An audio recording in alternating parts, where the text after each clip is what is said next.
For over a year, Randy Orton has been absent with a back injury, and for a while, it was feared that his in-ring career was over. Now that's no longer the case, as all reports have indicated that he will be back, and back soon, and we now have an update on WWE's plans for the Legend Killer. According to sources within WWE, Orton is cleared and eager to return to TV, and that could be happening as soon as this Saturday's Money in the Bank event. The report states that WWE has been discussing having Orton return this Saturday before the Intercontinental title match between Gunther and Randy's RK Bro ally Matt Riddle.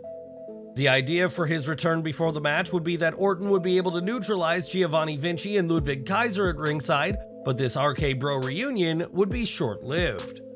The report adds that despite Orton being at ringside, Riddle would come up short against Gunther, and post-match, Randy would help his friend to his feet, only to attack the original Bro, beginning a feud between the two ex-pals.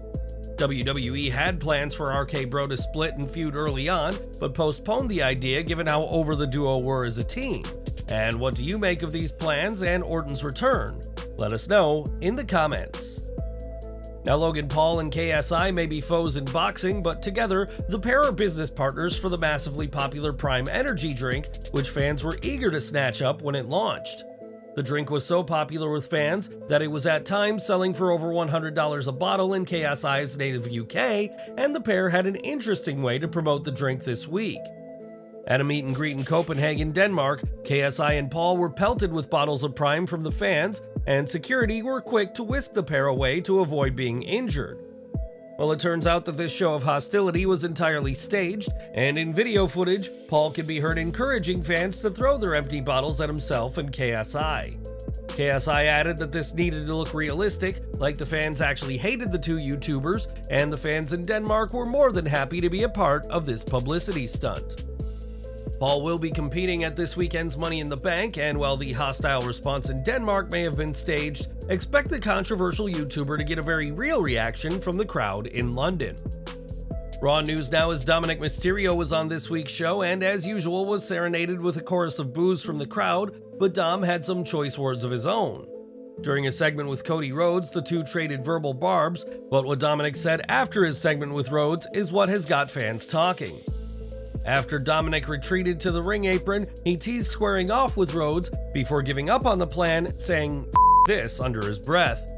While WWE's microphone didn't pick the obscenity up, fans had a field day on social media after realizing what he had said, with some joking that he must have picked up such language in prison. Dominik will face Cody Rhodes this Saturday and has had his issues with his father Ray, but if he keeps using language like that, expect his mom Angie to wash his mouth out with a bar of soap. Over to AEW, and Jon Moxley and the Blackpool Combat Club marched into battle with the Elite at Forbidden Door, donning their signature black hoodies for the entrance. The hoodie, emblazoned with the words Death Jitsu and Zero F***, makes Moxley's character very clear each week, but AEW felt the need to tone things down at Forbidden Door. As pointed out on Twitter, the hoodie was censored for Forbidden Door, with the profanity being covered for the show, despite the phrase Zero F*** being featured in full on Dynamite. It's not been clarified why exactly this edit was made, but it is possible that it was a request from New Japan, who did not want to be associated with the profanity on Moxley's hoodie. That would explain why the hoodie wasn't censored on the solely AEW episode of Dynamite, but was at Forbidden Door, but this has not been confirmed by either promotion. AEW has often tried to prove how different it is to WWE, and one way it does that is by using more profanity than the competition, but rules had to be followed last weekend in Toronto. It's safe to say that the landscape of titles in WWE has changed dramatically over the past year, but now there could be some more major changes coming to the main roster. Right now, the undisputed WWE tag titles are represented by the Raw and SmackDown tag titles, while the undisputed WWE women's tag titles are represented by the WWE women's and NXT women's tag belts, but that'll be changing soon. Zero News reports that new tag titles are ready and will be presented to the champions shortly before SummerSlam, while new women's tag titles will be presented after SummerSlam, so expect these changes to WWE programming in the coming weeks. Over to NXT now, as this week's episode was the second part of NXT Gold Rush and saw plenty of championship gold on the line. Just 24 hours after facing Finn Balor on Raw, NXT champion Carmelo Hayes was preparing to defend his title against Baron Corbin, but his pre-match preparations were interrupted by Rhea Ripley. In a warning, the WWE Women's World Champion said that Hayes stuck his nose into the Judgment Day's business on this week's Raw, and that the group is far from done with him. While Hayes lost to Balor this past Monday, it was reported that he received a huge ovation backstage after the match in a sign of respect for his efforts during the show. Despite Ripley's appearance at the event, no match was booked for the Judgment Day in NXT, but it may just be a matter of time before we see the Judgment Day interfere in Hayes' business. What did you think of Ripley showing up in NXT? Where do you see the growing feud between the Judgment Day and Hayes going from here? Sound off in the comments. It wasn't too long ago that WWE shook up its rosters with the draft, and now there's been another shakeup, albeit not affecting the superstars. It was announced this week that Jackie Redmond's position with WWE was changed, and starting July 1st, she will begin as a backstage interviewer for Raw alongside Byron Saxton. Redmond will also host WWE's premium live event kickoff shows with Kayla Braxton, along with Booker T and Peter Rosenberg, and will continue to do studio work throughout the year. Redmond joined WWE in 2021 as the co-host of Raw Talk and the SmackDown Lowdown, and despite her new roles with WWE, will continue to work for the NHL Network and WBD Sports during hockey season. Meanwhile, Megan Morant is set to take on an expanded full-time role at WWE's Stamford Studios, where she'll work on Raw Talk, SmackDown Lowdown, international shows, as well as various digital products. Kathy Kelly, meanwhile, will be moving to SmackDown, where she'll be joining Kayla Braxton as a backstage interviewer, so WWE programming will be sounding a lot different after all these changes. In 2010, Justin Gabriel made his debut on WWE programming and since his release has competed all over the world in numerous promotions. Gabriel, now going by PJ Black, has worked in Impact Wrestling, Lucha Underground, Ring of Honor, and more, and now looks virtually unrecognizable from his WWE days. In an interview with PW Mania, Black shared his mustache and goatee look, adding that he feels that this will work for a new character that he's working on. Black may look like he should be tying an innocent woman to a railroad track, but he is still entertaining fans all over the world, even if he looks much different to how he once was.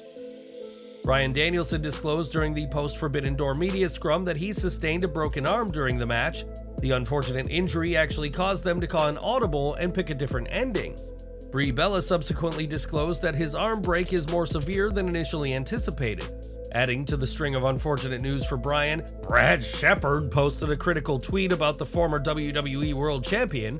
Apparently, Bryan Danielson's recent appearances have come at a steep cost, causing event organizers to face financial difficulties and struggle to cover expenses due to his declining popularity. These practices are tarnishing his reputation, and it raises concerns about the individuals responsible for his business affairs.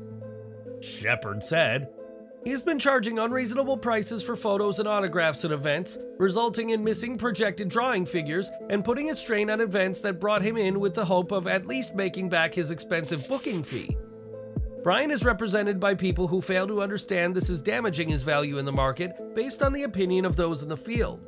Adding to that, being injured again isn't good for someone who already isn't drawing well. It's fair to question if the WWE magic has worn off on Bryan. Is he overestimating his value in 2023 or getting bad advice? Maybe it's something else. AEW stars charge a lot for appearance fees, which is one of the reasons why some were so upset about Collision taking up Saturdays on their schedules.